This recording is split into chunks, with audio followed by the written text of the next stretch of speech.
पासूनचा परत एक शेतकऱ्यासाठी अंदाज येत आहे। सर्व शेतकऱ्याला सांगू इच्छितो की राज्यामध्ये आता 12 जून, 13 जून आणि 14 जून दरम्यान आणि 15 जून दरम्यान दररोज भाग बदलत पाऊस पडणार आहे, म्हणून हा अंदाज लक्षात येतो। सर्व शेतकऱ्याला सांगू इच्छितो ज्यांच्या शेतामध्ये एकच ओल असले तर तुम्ही पेरणी करायला हरकत नाही। पेरणी करण्यासाठी चांगलं पोषक वातावरण, म्हणून हा अंदाज लक्षात घ्यायचा। आणि परत एक शेतकऱ्याला सांगतो की म्हणजे आता सध्या खंड वगैरे काही नाही, उगं घाबरू नका। काय होणार आहे, राज्यात पाऊस पडणार आहे 20-22 जूनपर्यंत पाऊस पडणार आहे। आज या तालुक्यात पडणार आहे, उद्या दुसऱ्या तालुक्यात पडणार आहे, म्हणून हा अंदाज लक्षात घ्यायचा। सर्व शेतकऱ्याला सांगितलं की राज्यामध्ये फक्त 15, 16 आणि 17 जून दरम्यान थोडी उघाड राहणार आहे, पण विदर्भात मात्र पाऊस पडणार आहे, म्हणून हा अंदाज लक्षात घ्यायचा।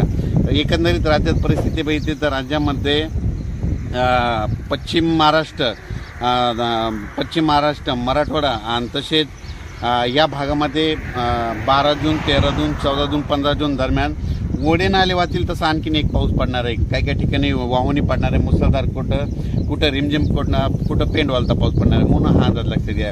विदर्भातल्या सर्व शेतकऱ्यांसाठी आनंदाची बातमी, विदर्भामध्ये आज म्हणजे 12 जूनपासून आज विदर्भामध्ये बऱ्याच ठिकाणी पावसाला सुरुवात होणार आहे आणि त्याच्यानंतर विदर्भामध्ये देखील पाऊस वाढत जाणार आहे आणि विदर्भाची शेतकऱ्याची पेरणी देखील ह्या 20 तारखेपर्यंत सुरू होणार आहे, म्हणून ही विदर्भात शेतकऱ्याची आनंदाची बातमी।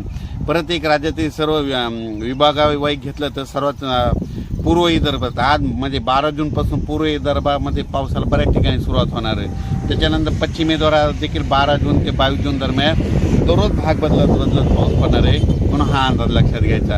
आणि त्याच्यानंतर मराठवाड्यात देखील सर्व शेतकऱ्याला सांगू इच्छितो की म्हणजे 12-13